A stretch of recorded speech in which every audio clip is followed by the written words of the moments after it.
I'm excited that time. Kasi actually galing kami sa travel noon. Galing kaming Singapore. Tapos, syempre, nag-Universal Studios.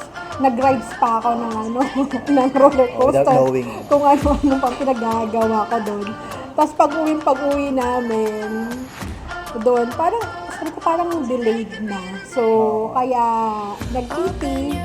Sa PT, nag-positive siya, pero we try to contain the information. Hindi namin i-announce muna sa mga tao. Pero, na-excite na kami, na parang pinikula na parang, uy, talaga, parang gano'n, di ba? Parang, daddy na ako, parang gano'n talaga. May totoo yung gano'ng eksena. And then, nagpa-ultrasound kami. Tapos, yun nga, kinawento ni Mrs. namin, yun nga, meron na raw heartbeat si baby. Yun na, doon na lumuha na kami. Talagang sobrang saya.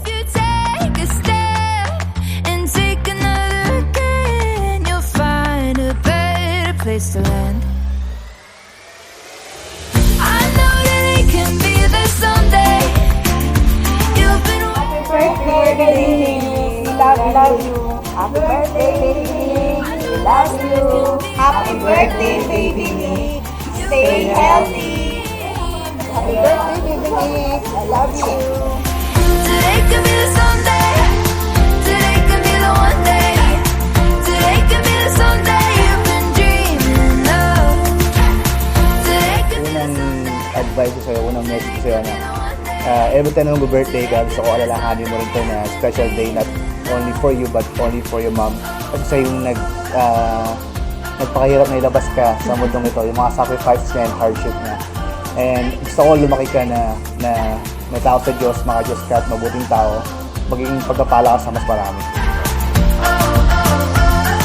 Today could be the day. Open your hands and feel the air, and let the wind's voice take you there. Come feel the change, it's in the breeze. And if you let it, oh, it'll make you free. I know that it can be there someday. You've been waiting for. I know this life can be that one life. You've been dreaming of. Today can be the someday. Iyak ako. Ayun, happy birthday, pagsalangin ka sa lalo si Jessie. And, lalo ka i-bless. Maraming nagmamahal sa'yo. We love you so much. I love you. Happy birthday. Today can be the someday.